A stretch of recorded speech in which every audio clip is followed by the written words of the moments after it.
Our guest today on Meet the Press is the Prime Minister of Singapore, Lee Kuan Yew, who arrived this week for an official visit to President Johnson.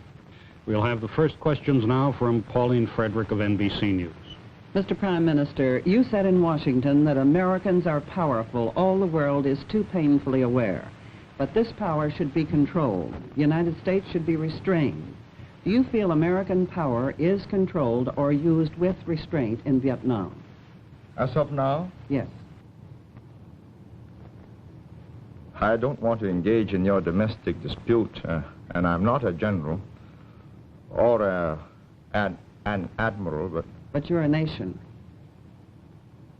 Yes, I would like to see a great deal more caution, a more selective exercise of your enormous range of weapons that you've got, and more brains and feet, preferably Vietnamese brains and feet, rather than more power and gadgetry. Well, to be more specific, North Vietnam is less than 1/4 the size of Texas. It's now being bombed at the level that the bombing was carried on in World War II, and has been bombed for almost 3 years. Do you believe that this bombing is controlled or restrained use of power? That's like asking me whether I've stopped beating my wife. I mean, I'd never beat my wife. Well, let me ask you this. 47 heads of delegations in the United Nations, many of them foreign ministers, said in this General Assembly, American bombing of North Vietnam should be ended unconditionally. Do you agree with them?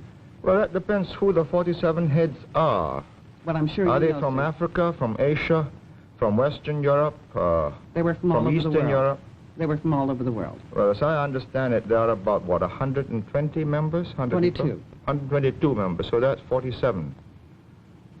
Well, I wasn't there, but I mean, my colleague, Mr. Rajaratnam, Foreign Minister, is attending the United Nations, and I think he's going to say something on Vietnam. I don't want on the bombing and all the other problems about Vietnam, and I think bombing is one of the minor problems about Vietnam. Well, But if I may answer you this, he said it is a bothersome question. But do you feel the bombing should be stopped? Would this help to get Hanoi to the conference table? I think the bombing could be reduced and even stopped without any decisive change in the course of the war, but I think it does not follow that because you stop bombing, you'll have the North Vietnamese government to the conference table. Why should they go to the conference table? To help President Johnson win the elections? Do they love him? You know, Mr. Khrushchev said that he helped President Kennedy win by not seeing Mr. Nixon. In other words, are you saying that if the North Vietnamese should come to the conference table and there would be a settlement that President Johnson would win the next election? And by the same token, would he lose if there is not a peace settlement? I don't think it's as simple as that. I mean, you're putting words in, you're putting a form of words in such a tight and I think imprecise way, really, because the world is not so simple. It's not black and white. If they were to stop bombing, or you were to stop bombing, and if Hanoi were to meet with your president, it doesn't mean that there will be a settlement before the timetable for your presidential elections. And things can become very complicated, really, if it weren't. So I really don't want to go into all the intricacies, because it can take so many twists and turns, as Panmunjom did. So all I would like to say as an outsider is, will we all, in the name of humanity and for the sake of human civilization, take great care that there is no miscalculation on the reactions, not only of the North Vietnamese, but of the Russians and of the Chinese, because there must be a point at which they must react. Thank you, Mr. Prime Minister. We'll be back with Meet the Press and more questions for our guest, the Prime Minister of Singapore. But first, this message. Now back to Meet the Press, an unrehearsed press conference. Please remember, questions of the panel members do not necessarily reflect their own point of view. Here is our moderator, Edwin Newman. Resuming our interview, our guest today on Meet the Press is the Prime Minister of the Republic of Singapore, Lee Kuan Yew. You've just met Pauline Frederick of NBC News. The other reporters on our panel are Roland Evans of the Chicago Sun-Times, Seymour Topping of the New York Times, and Crosby Noyes of the Washington Evening Star. Lawrence E. Spivak, permanent member of the Meet the Press panel, will be back next Sunday. We'll continue the questions now with Mr. Evans. Mr. Prime Minister, you said in a recent speech, quote, "The wrong kind of conclusion to the mess in Vietnam can absolutely unscramble the whole lot of us in Southeast Asia." What did you mean by unscramble the whole lot of us? Well, one of the problems in Southeast Asia is that it consists of relatively new and fragile independent nations. They've just become independent since the Second World War. And the great problem is the will to resist. And it melts very easily because people, particularly in the world over, they want to be on the winning side. But in Southeast Asia, because they are small countries, because big armies have come, Europeans came, the Japanese came, you know, you bend with the wind like the bamboo, as the Chinese saying goes. And if it looks as if the east wind is growing stronger than the west wind, then people start bending that away even before the wind comes. What you're saying, sir, if I understand, is that the American position of force and resistance to this east wind is essential to give your country and these other newly independent countries a bulwark behind which you can develop your independence. Is that what you mean? No, may I say what I mean myself in my own form of words? I think Americans have, I think, is a friendly habit of trying to help a person think for himself, but I'd rather do my own composition, if I may. You have adopted this position in Vietnam. In 1954, you never asked the rest of Southeast Asia, and we were not consulted. You decided again in 1956 that Diem should not have free elections because, or he didn't want to have free elections, and you supported him because elections couldn't be free, and I've read all of the semantics about what is free and unfree. You decided in 1961, when things got a little bit difficult for Diem, to put in American advisors. And by 1963, at the end of 63, you had 25,000 American advisors in the Kennedy administration. Now, you had your last chance when Diem got knocked down by a bus, or perhaps it was a tank, and you could have got out and said to the generals, well, we'll help you, guns, food, uniforms, pay for the troops. But you decided, rightly or wrongly, to go in. And now this is 1967. And it's no use asking me now, for my opinion, what you should have done before. All I can say is, we've got to live with today, not with what might have been day before yesterday. And as of today, the Field Marshal of Thailand says, Kitikashon, and he's saying it to his own people, that they are going to fight in Vietnam, not in Thailand.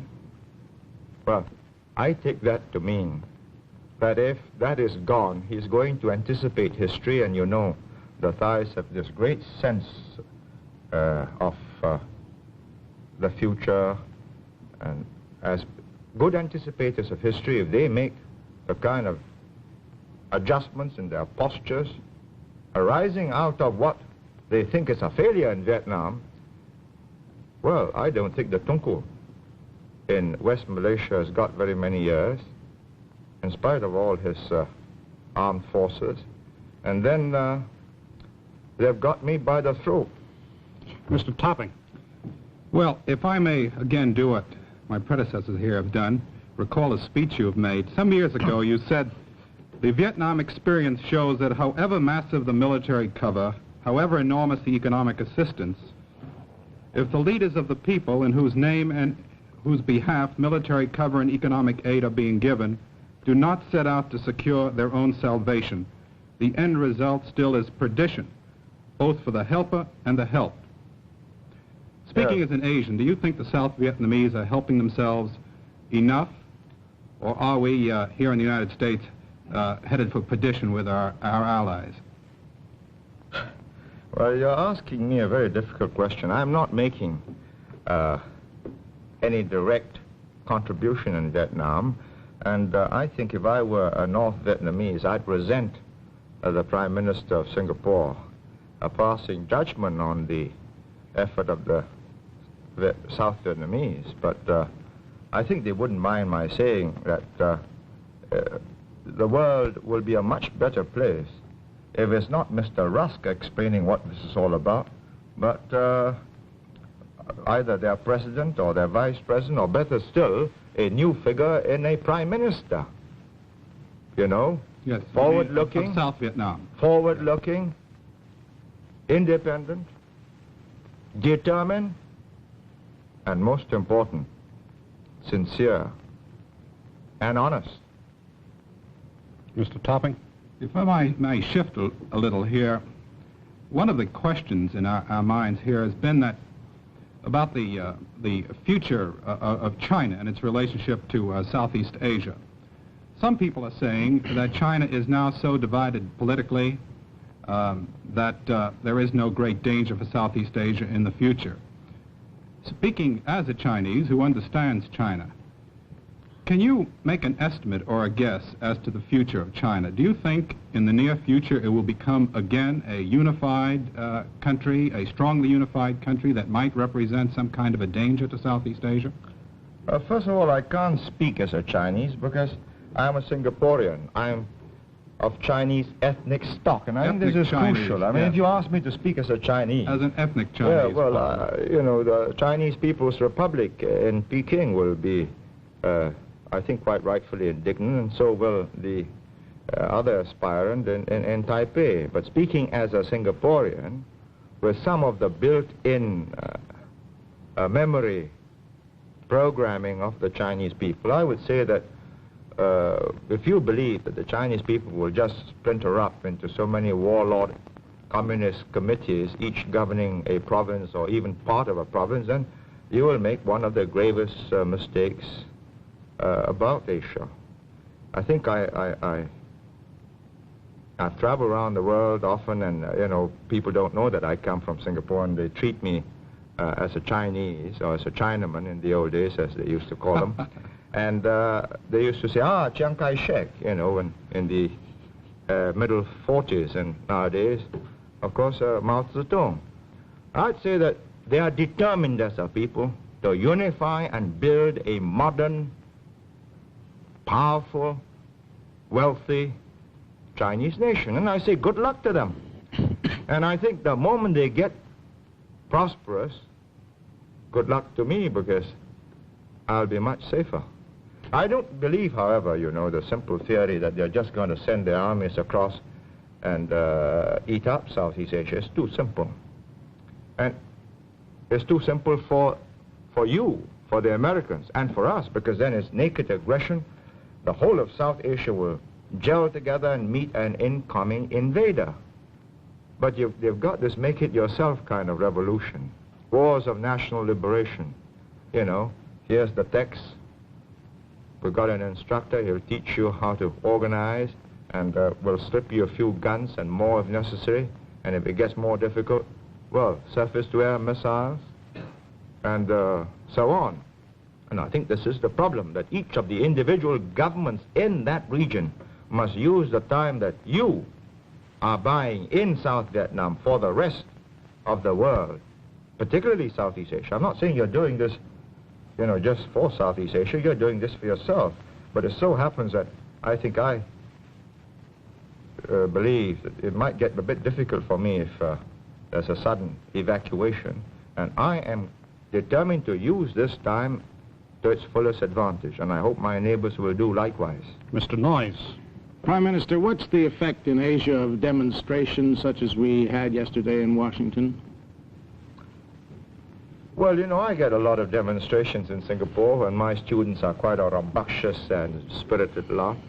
And I think they ought to be. Otherwise, I think there's very little future for Singapore. It's a young community, and the young must be idealistic. The young must believe that the world should be more just, and there should be more moral rectitude in the behavior of their leaders, and they protest often in more than just a peaceful manner, because the communists slip into my demonstrations, and, you know, windows got broken so often and cars get overturned. But at the end of the day, I think decisions have got to be made by adults, not teenagers. But it's got to be made in such a way that when the teenagers become adults and they look back on these decisions, they would be proud of the generation that went before them. Well, let me ask you this, Prime Minister. How confident are you that the United States will continue to supply this underpinning which you consider to be necessary for the non-communist states in Asia over, say, the next decade or so? I don't know, and I don't think, first of all, I'm not an American, so how can I know? And this is one of the reasons I've come here, to try and get a sample of the thinking, the feeling. I have no doubts that your president has got resolution and determination and restraint, and somebody will probably work out a winning line. But I've also no doubt that your Secretary of State and Secretary of Defense have got it. But what I think, in your kind of open democratic society, you must demonstrate, in which I've really come here to try and understand better, to watch the proceedings in your presidential elections next year, is whether you, as a people, have got that resolution, that stamina, that perseverance, and, most important of all, infinite patience and a capacity to hold back your desire to settle this quickly and get it over with, because this is a very different kind of war. The other side is not in uniform, you are. Do you believe that CETO, the Southeast Asia Treaty Organization, in its present framework, provides an adequate guarantee to Southeast Asian security? Well, you know, when it happened in, I think, 1954-55, Mr. Nehru and quite a few other leaders like President Sukarno were very vehement in their denunciation, and even the Tunku Abdul Rahman of Malaysia was critical, and so was I. And I think looking back now, it really didn't meet the situation, because it was so very different from what you did for Europe. You know, in CETO, when an attack takes place on a member country, is just an attack against a member, and the others will take note that this is a breach of peace and a danger to the area.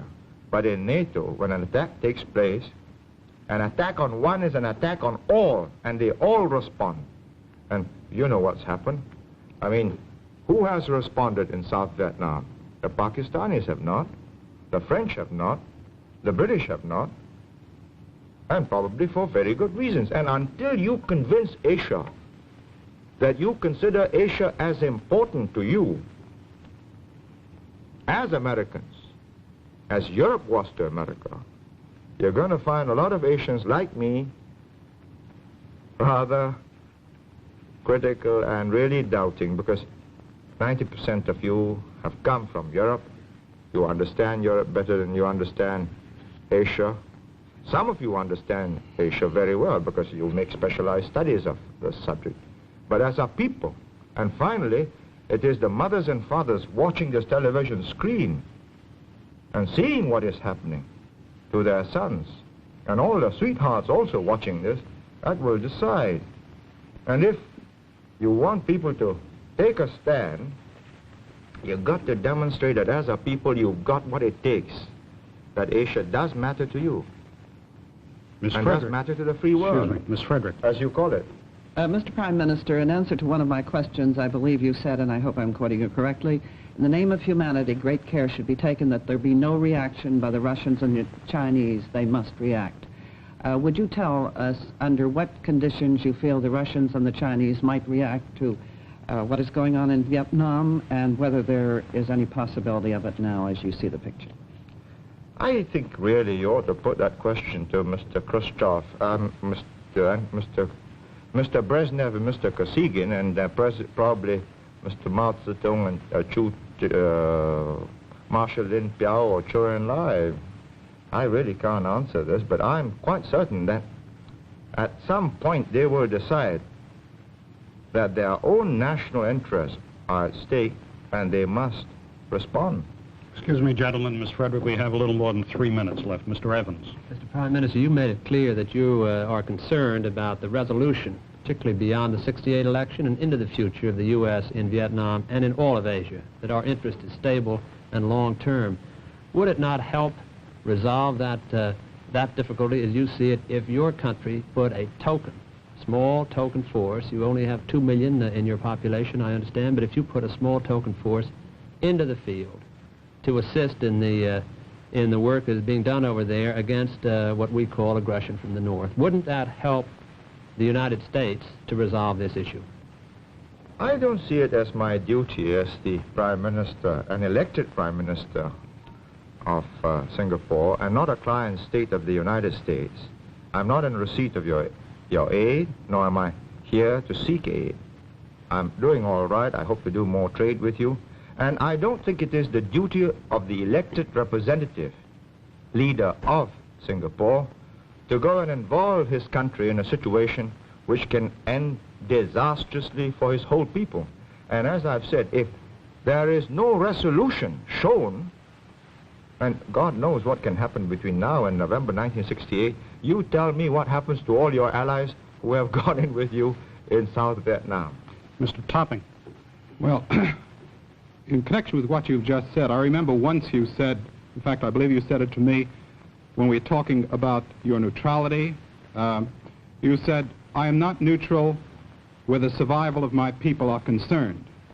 Now, if your survival does depend upon how well the United States and the South Vietnamese are able to do in Vietnam in the sense of containing the Asian communists, don't you think you should help more directly? I think my survival is not threatened yet. I've got my British friends and my Commonwealth friends in the area up till the middle 70s, and that's a very long time in the history of Southeast Asia.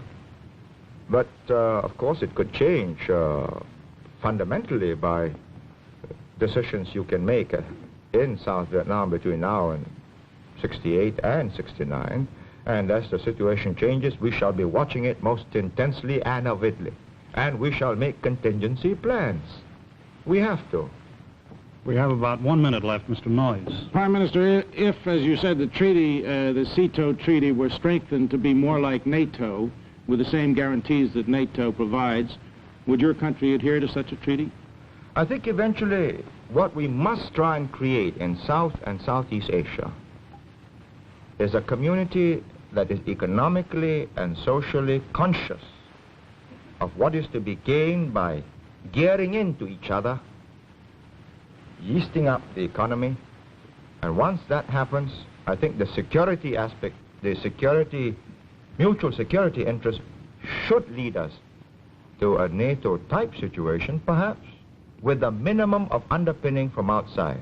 And if we can have a multilateral underpinning, you know, America, Russia, and most important, China, too, saying, yes, there shall be no aggression in South and Southeast Asia, and boundaries shall not be changed by force. I think we got a peaceful world, much more peaceful world. I must interrupt you there. Our time is up. Thank you, Mr. Prime Minister, for being with us today on Meet the Press. I'll be back with you in just a minute after this message.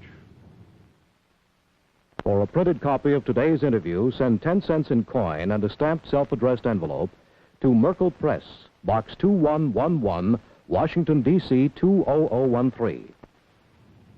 Next week on Meet the Press, our guest will be another headline figure in the news. Now, this is Edwin Newman saying goodbye for the Prime Minister of Singapore, and Meet the Press. Goodbye. Join us each Sunday for News in the Making on Meet the Press, America's press conference of the year. Today's edition of Meet the Press was brought to you by Fireman's Fund American Insurance Companies. It could be Vietnam or right there in your hometown. Wherever and whenever the news breaks, you can expect the best comprehensive analysis of the news right here on NBC. This is Howard Reed speaking.